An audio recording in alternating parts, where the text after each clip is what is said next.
Joining us today is a true pioneer in women's mixed martial arts who is currently the 12th ranked flyweight in the UFC, Roxanne Modafferi. Thank you so much for coming on the show today.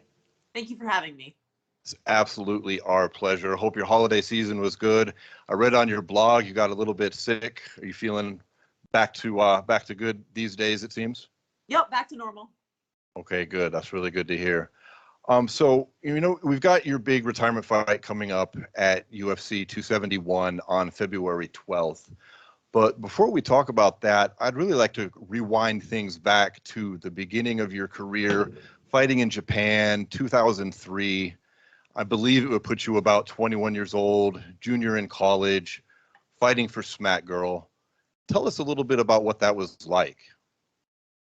It was really exciting. I had no idea what it meant to be a pro fighter. Like, I love jiu-jitsu. I did some, kickboxing and karate, and I was like really into anime. I still am into anime, but I was like, oh man, is this going to change me into some kind of beast? Like, what's going to happen to me? Like, I didn't know, right?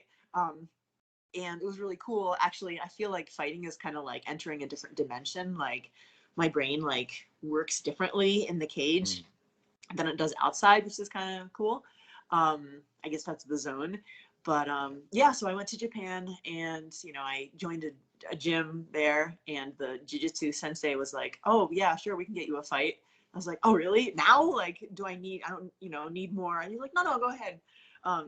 So they got me a fight with Smack Girl, and I don't know, like, I trained the kickboxing, I trained the jiu-jitsu, and then I fought. Like, back then there weren't really MMA classes, which is totally different than now. Like, man, I've seen such an evolution of the sport.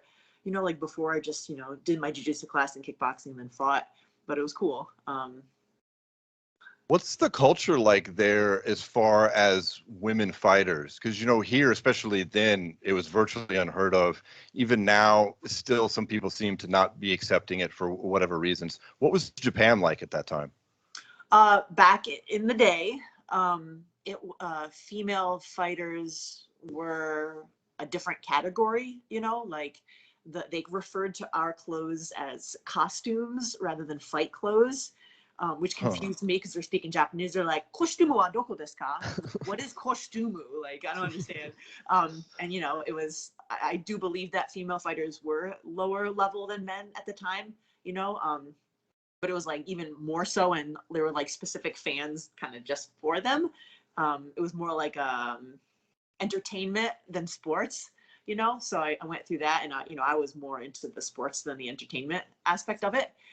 But after like a decade, fighters like Megumi Fuji started getting fights in Shuto and more like high level male organizations. And then it started like females started being accepted as actual athletes, so that's where we are now. I believe there's still like amateurs are still kind of like, there's more the entertainment aspect of it, but now like females are recognized as athletes, I think. For sure, it's so great to see this evolution of the sport. I've got a young daughter, and I've always pointed out fighters to her ever since she was little, not because I wanted her to be a fighter, but just because I wanted her to see that women can do anything, even get in a cage and fight people. And you were always a bit of an inspiration to her as well, because you don't look like a lot of people would expect a fighter to look like, and you like a lot of things she does too as well. So Right. I've had my eye on your career for a long time, and I'm surprised to hear that you just started training in Japan and then almost instantly into a fight, because you saw a lot of success over there. You fought Jennifer Howe twice. You have 2 victories over her. And at the time, as far as I can tell, she was considered at least a top fighter in America, one of the best in the world. Well, I trained for a while in America before I went to Japan. Like, yes, I had a bunch of stuff under my belt before I actually fought. I just expected more training before I actually got my debut. So it's kind of like a surprise. But thankfully, my jiu-jitsu was good enough that I was able to jiu-jitsu everybody and like win that way. Yeah, I should clarify. I think you've been doing taekwondo since, 13? Yeah. And amongst many other, and judo as well. And then, of course, the kickboxing. Mm-hmm. And then, I went back and forth basically after I finished college. I was flown back and forth. Sometimes I fought in Japan, sometimes I fought in the States. We've noticed that had to be a little Stressful, I would think, because like you won the Fatal Femmes Fighting Championship at lightweight in LA, and then you flew right back to Japan, it would seem, and then you fought in the 1 grand tournament, where you fought 3 times in one night and you won that. Yeah. Yeah, sorry, the K Grace. Yeah, the K Grace is the open weight tournament, correct? Yeah. How is that wear and tear going back and forth like that? You mean by weight class or just by? No, I mean just the amount of traveling that you're doing. I mean, you come to America, you fight here in the States, and then you fly to Japan a few months, you're fighting in Japan, and then you're back in America. Oh, I don't remember how much time passed, but I was young, man. I was durable. I could do anything. Like, bring it on. Like, I always felt like finding a fight was the hardest thing for me. I was like, I'm here in Japan. Like, please give me a fight. And it was hard to find somebody my size in Japan. They managed to sometimes, but then like it was hard for the promotions in America to fly me because I was expensive because I was in another country. So I always asked Kirik, my first MMA coach ever, to like join me, like because he lived in Massachusetts. So like the promoter would fly me from Japan and then pay for his ticket, which was cheaper because it was America. So I was always like trying to find a fight anywhere. Yeah, so when you were finding like so many different like major organizations, you eventually end up being in like a pretty groundbreaking season of Tough, being like the inaugural season for women's fighting, like ever really, after Dana White had said all the things about how he'd never have women's fighting in the UFC and everything. How was that like experience for you, not only in the house, but like being a part of that? Man, it was so cool. Like, it's hard to see it as it's happening, you know, because you don't know how it's going to turn out. But now in hindsight, like, I've been a part of so many groundbreaking things. Like, I fought in Hook and Shoot, which was like the first all-female card in America, then Fatal Femme Fighting, and then The Ultimate Fighter season 18, you know, which first had females. It was like, oh, this is so cool. Like, I found out about it on Twitter. Excuse me, and like had to immediately ask for time off and like book a ticket like that day to make it in time. It was just so cool to be a part of that, and then to be able to be on season 26 of The Ultimate Fighter, which introduced the flyweight division. I was like, oh, this is wonderful. This is so cool. Like, I've had such a cool career, man. This is awesome. Were there any like big differences between the two seasons as far as like I don't know, just like the dynamics in the houses and everything like that? Day and night. It's day and night completely. Well, that first season was Rousey and Tate, correct? Yeah. Was there a lot of tension on the set there? Because I mean, you know, the media plays it up, like, of course. But when you're there in it, could you feel tension in the air? Or was that more played up for the cameras? No, we could feel the tension in the air for sure. Yeah. And then there was a little more drama amongst the contestants as well. So yeah.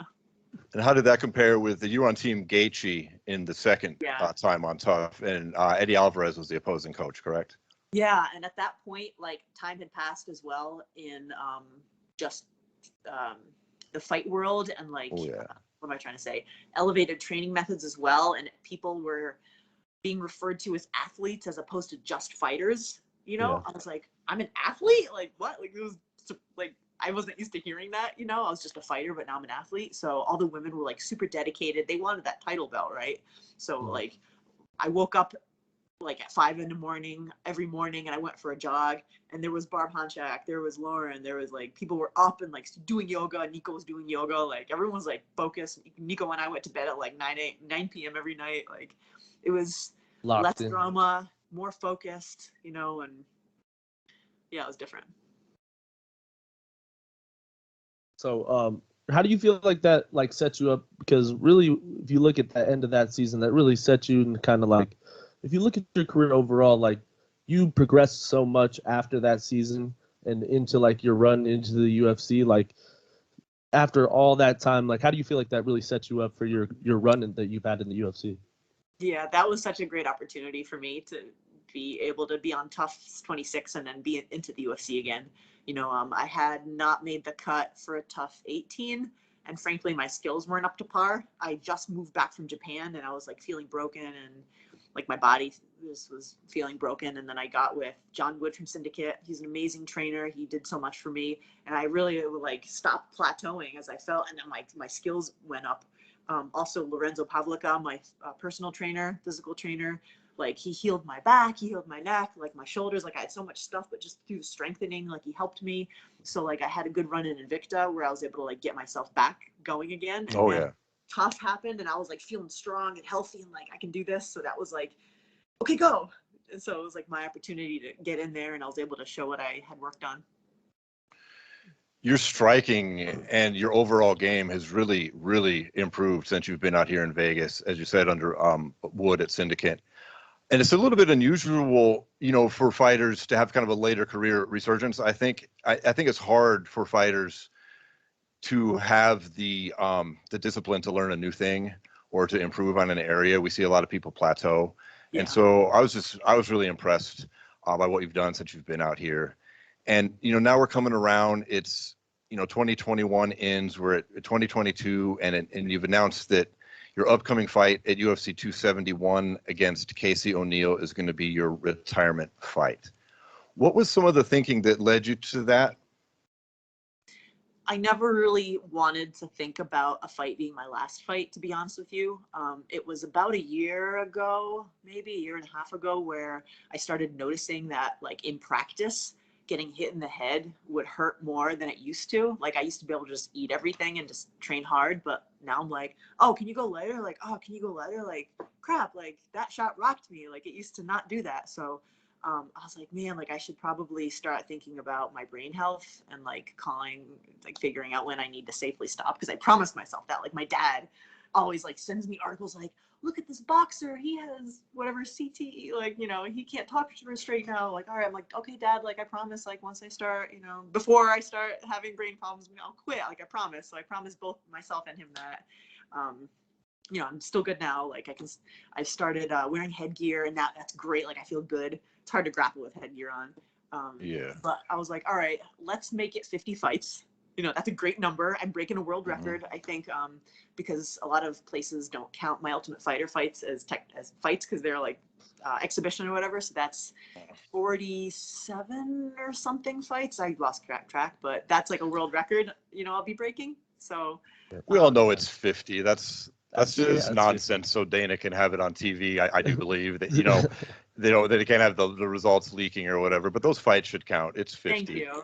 So I'm like, all right, I'll make this my last fight. And that was my thought process. Like, doing wrestling class, I was like, dude, that's for young people. Like, wrestling's hard. It hurts my back. So I'm like, all right, I just want to do jiu-jitsu. Like, I don't even want to punch anybody anymore. Like, I've reached that point where, like, I don't want to punch anyone. I just want to twist your arm and make you tap. So I'm going to hopefully get a great day job, have some ideas, do jiu-jitsu, get married to my fiance. Look, it's so pretty. Nice.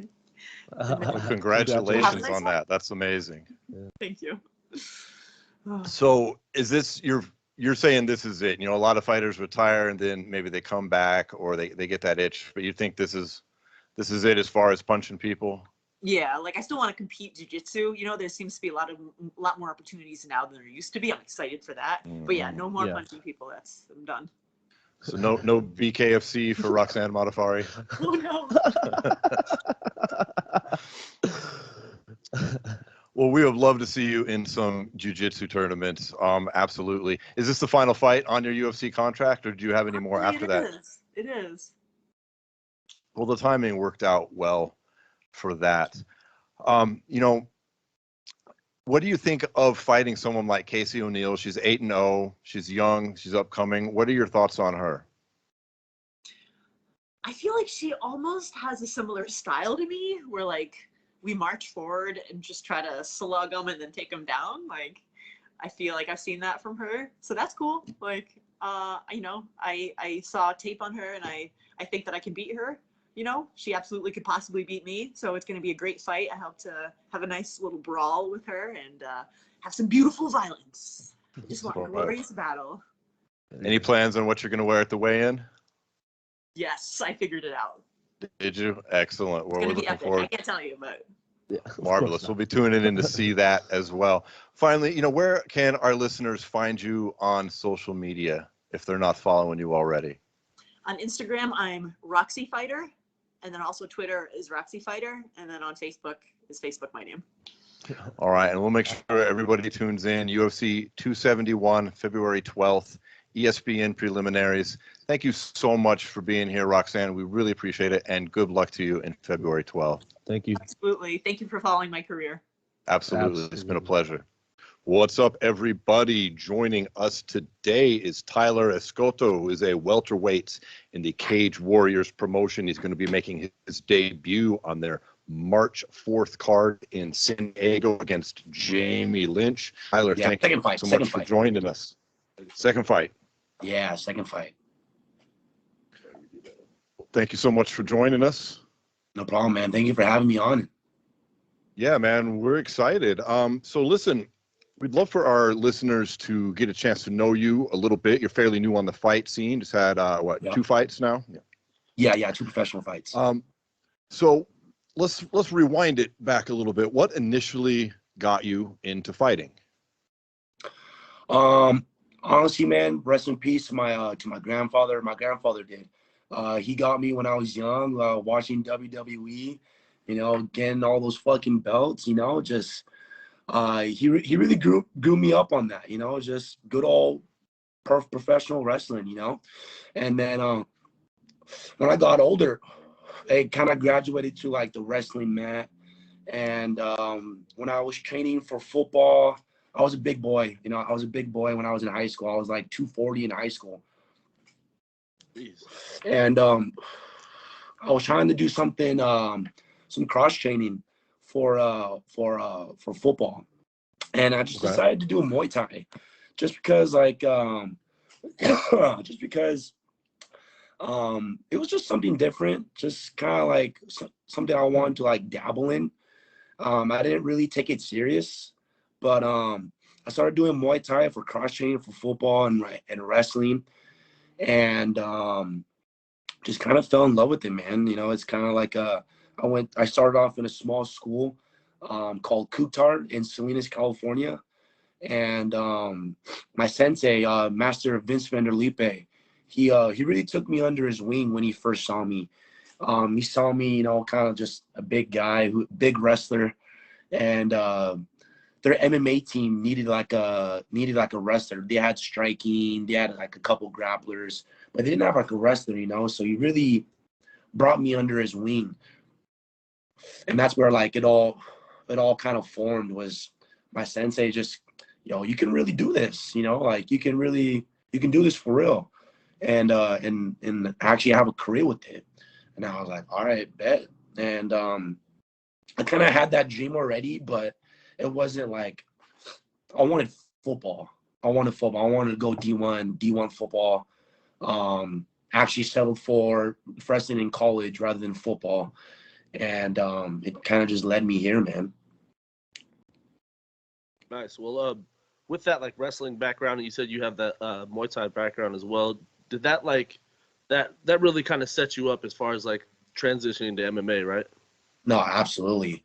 Fucking just being a college wrestler just really dude, it put things in perspective, man. I respect all those I respect every wrestler that gets in the mat. And I respect even more the college wrestler, It's a huge grind, bro. It's like it's a grind that I wasn't ready for. I was doing a lot of dumb things and other things in college that wasn't really helping me progress on the wrestling mat. But I definitely learned the grit. I definitely learned how to cardio's king. You can always push yourself a little bit more. Yeah, and being from that like Northern California wrestling, that's such a hub for like so many great like wrestling schools and stuff like that. So I'd imagine you were used to being on the mat with high level competition like at a young age, obviously. Yeah. Even in high school, the California scene is pretty intense. Nice. Yeah, it's nice. Yeah, and like I said too, I was a big boy. I was like 240, bro. And so I was wrestling. I was wrestling at 220s, and so I was dealing with our heavyweight. Our heavyweight in high school was like top 5 in the state. Hildy Manzer, that's my boy. It was tough. Our 197 pounder, Josiah Paleli, he did all right in the section. He was trying to make it a state, but that state tournament is tough, man. Yeah, it's one of the hardest state tournaments to win in the country. Oh, yeah, bro. There's so many different levels. Nasty. Yeah. It's nasty. What gym are you training out of right now?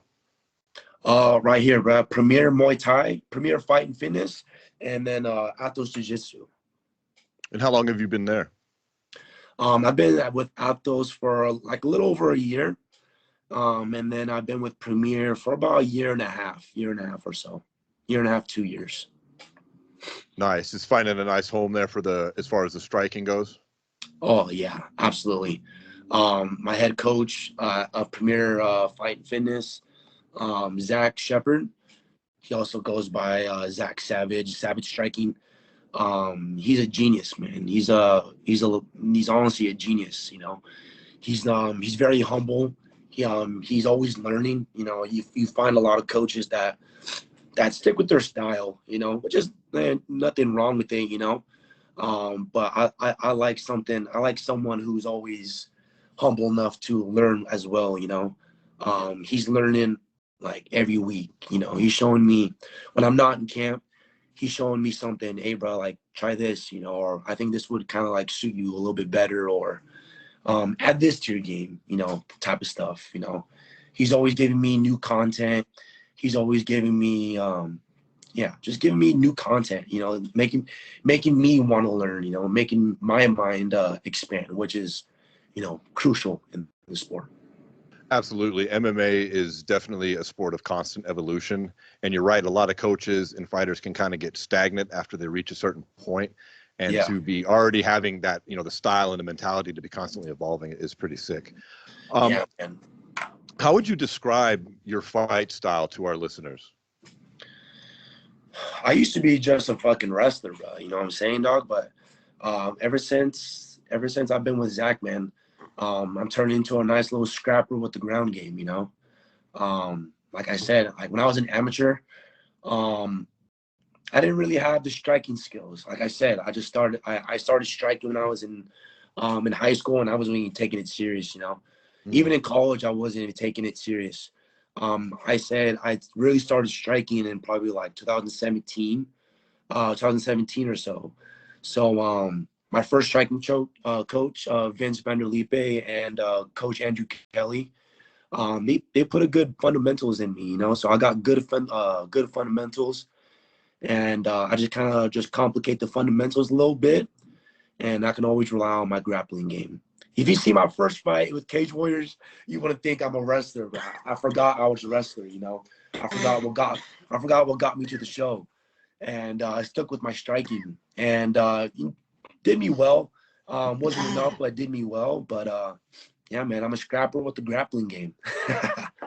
Well, yeah, and I saw a lot of your highlights through your Instagram from that fight, and I noticed it looked pretty crisp. You rocked him a few times when you were on your feet, so it's not that you're not that far behind. You're right there anyway. So thank you, bro. I give all my credit to Andrew Kelly, Vince Vanderlipe, and nowadays Zach Shepard for sure. Everything. He's taught me everything on my feet. I respect him a lot. Well, speaking of that Cage Warriors fight, how does it feel to be like a part of a promotion like Cage Warriors that, you know, they've produced so much high-level UFC talent, Bellator talent? You're on Fight Pass every time you fight, so you've got so many eyes on you. How does it feel to already be at that level, like just right off the bat?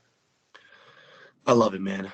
I absolutely love it. You know, not because it's only, you know, a high #1 promotion in Europe. You know, it's pretty gnarly, and to be on this platform for my first fights, you know, I think it says a lot to who I am as a fighter. You know, I don't want these fucking, you know, scrappy fights. I don't want these like, I don't want these fights that people are just gonna feed and that I know I'm gonna win. And you know, I'm not gonna learn. You know, I'm not gonna learn from those fights. You know, yeah, I learn I got hands, but I already know that. You know what I'm saying? I know I can strike. I know I can strike with the best. So might as well just throw me in the deep end. You know, let me swim. I know I'm not gonna sink. I might struggle a little bit, but let me swim. You know. Mm-hmm. So with that being said, you do have your a fight coming up on March 4th against Jamie Lynch. What do you think about that matchup, and how do you feel like you'll be able to go in there and like make your statement with this being your second fight in the promotion?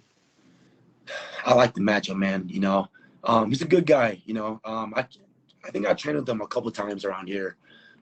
San Diego has like a kind of like a close-knit MMA scene. So we all kind of intertwine somehow or someday, you know. But he's good, man. He's a dope guy. I've learned that he's a doctor, which is pretty sick, you know. Props to him. His grappling game, you know, he definitely wants to grapple with me, you know. That's one thing for sure I know he wants to do. I know looking at my last fight, I know for a fact that he doesn't want to stand with me. And seeing his last couple fights, I don't think he wants to stand with me. So I'm gonna put some hands on him. I'm not gonna let him take him down, or take me down, I should say. I think I'll be able to take him down with some confidence, man. You know, I'm not gonna sit here and say I'm gonna land every shot, but I definitely think I could get a couple takedowns on him, and I think I could stuff every single one of his takedowns. Thank you to Altos Jiu-Jitsu, Michael Perez, and Andre Galvoa. And so how does it feel also, like, although it's a huge MMA promotion over in Europe, now they've started to do some of these cards down in like San Diego and different parts of the U.S. Like, do you like that, or do you want to go over there and also get some fights over in Europe and stuff like that too? I like it here, man. You know, I like it here. It makes my life a little bit easier, just so I don't have to like deal with that whole traveling stuff. Yeah. But I think it'd be good for me to like experience that early on in my career. But I'm not gonna push it yet, you know. I'd stay in the States, just my preference. But if they want me to go to London and be one of them, be one of the wankers over there, you know, I'll be down to do that too.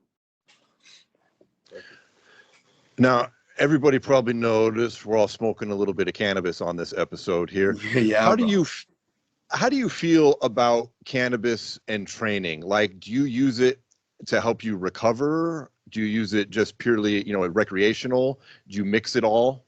What are your thoughts on that? I'm a mix of all of it, you know. I've been smoking since I was young, man. You know, it's kind of been a part of my life since I was young. So it's definitely just kind of like who I am, man. You know, I love coming home from a hard session and, you know, smoking a little bit and taking a nice nap and getting ready for work and then do it again, you know. But I definitely use it in camp. I definitely use it a little bit smarter, you know. I'm not smoking all the time. If I am smoking, I'm trying to get some little bit more CBD in my system, you know. I do a lot of drops, but I try to I try to vaporize some CBD a little bit more often.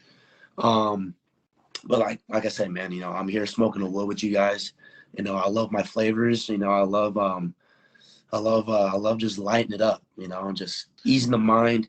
You know, hang out with my lady for a little bit, read a book while smoking a little bit, and you know, definitely calms me, man, because I got a lot of like I got a lot of problems with me, man. You know, I got a little bit of anxiety, a little bit of depression, so it kind of like helps me out, man. You know, helps me out a lot mentally, more than physically. Yeah, I'm right there. I'm right there with you, bro. I got anxiety, depression issues as well, and cannabis is a major help with that type of thing. Yeah, and dude, you know, it makes sense. Makes sense. It's good you're not using it as you get, you know, closer to fight date. Of course, you want to make sure your system's clean and everything. But the CBD, you know, there's a lot of MMA fighters using CBD to recover from pain, from tinctures to creams. You mentioned you're vaping it. You know, that's actually the most effective way to get CBD, is because you have more CBD receptors in your lungs than anywhere else. But do you have any like luck using the creams for like muscle soreness or anything, or do you stick with mostly vaping? I live and die by that. I live and die by the creams, bro. The creams help save my life, bro, for real. Okay. I try to get them on my. I try to put that cream at least 2 or 3 times in my body, wherever I'm aching, wherever I have pain, if I have any injuries. Bro, like I'll go through a bottle pretty quick, you know. Also don't use. I use the BioFreeze too. You know, just keeping that menthol, all that like hot icy stuff, you know. Yeah, that actually makes a good combination. You get a little CBD, rub it in, and then top it off with that BioFreeze on top. I do that. That shit works good, man. Yeah, dude. It's sure. It's crucial, man. See, my body thanks me every time I put that cream on, man, because it's night and day, you know. Yeah, well, you know, we're all blessed enough to live in states. You know, we're in Nevada. you're in California. We got legal cannabis, so we got access to a lot of the things that other people are still barred from in some places, unfortunately. But it's pretty cool that we can sit here and legally smoke and while we chat and talk about fighting. And where can our listeners find you on social media? Because I'm sure they're going to want to know. So what is your Instagram handle and anywhere else that you're on? My Instagram handle is I won't say it's tricky, but it's fucking from one of these, man. I was damn near at the end of this. I was watching a movie, listening to some music, just being high, bro. It's kind of like a high conjunction, you know. But my Instagram name is Lieutenant.Jimmy Brown. You ever seen the movie LT dot? Yeah, LT.JIMI Brown. And what is that from? I got that. I was watching an adult movie, the Silver Metal Jacket, the military movie. I was listening to Jimi Hendrix, and I just got done watching the 30 for 30 on Jim Brown. So I kind of put the main character, the lieutenant, as the part. Yeah. Jimi Hendrix, just because it's J-I-M-I, a little different spelling of Jimmy. And then you can never go wrong with Jim Brown, the running back from the Cleveland Browns, you know. So for sure, man. It's just all three great people. That's an OG. You know Top-notch combo. Got three. Well, that's awesome. Well, and finally, I want to wrap it up with this. What do you want our listeners to know about you as a person and you as a fighter? Me as a person, man, I'm really here fighting for like the underdogs, man. You know, I feel like I'm an underdog in a lot of these fights. Just because I am, like, these are my first fights, and I'm going against people that are 8 fights deep, you know, 7 fights deep, you know, 5+ fights deep, you know what I'm saying? So I'm here for the underdogs, man. I'm here for the people that don't think they can do something. As you know, I don't really have a lot of credentials to my fighting career other than my teams and the coaches that I train with. So I'm here for those people, man, that don't think they can do it. Because if I can do this, if I could be on Cage Warriors, my first fights, you damn near can do anything you want to too as well. You know what I'm saying? As a fighter, you know, you're gonna see that in there. You know, you're gonna see a strategic scrap. You know what I'm saying? I don't go in there and just throw punches because I want to fucking knock the guy out. You know, I'm throwing it because I see something. You know, you can learn something in a short amount of time if you really put and you devote yourself and you devote your heart to it. You know, so I'm really here for the underdogs, man. I'm really here for the people that don't think they can do something. I'm here for the people that are low in their life and don't think they can do anything at all. I was there at that point too, for my depression as well. So I'm here for those motherfuckers, man. You know, you can do it, for real. Well, that's awesome, Tyler. Thank you so much for joining us today. And everybody listening, be sure to tune in. It's going to be March 4th. You can catch it on UFC Fight Pass. That's the Cage Warriors card. Tyler Escoto versus Jamie Lynch. Thank you so much for joining us today.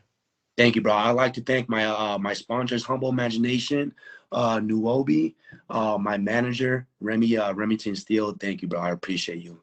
Absolutely. My team, Premier Athos, Andre, Michael Perez, Zachary Shepard. I fucking love you guys, bro. Thank you, brother. All right. Thanks so much, man. Have a nice day, guys.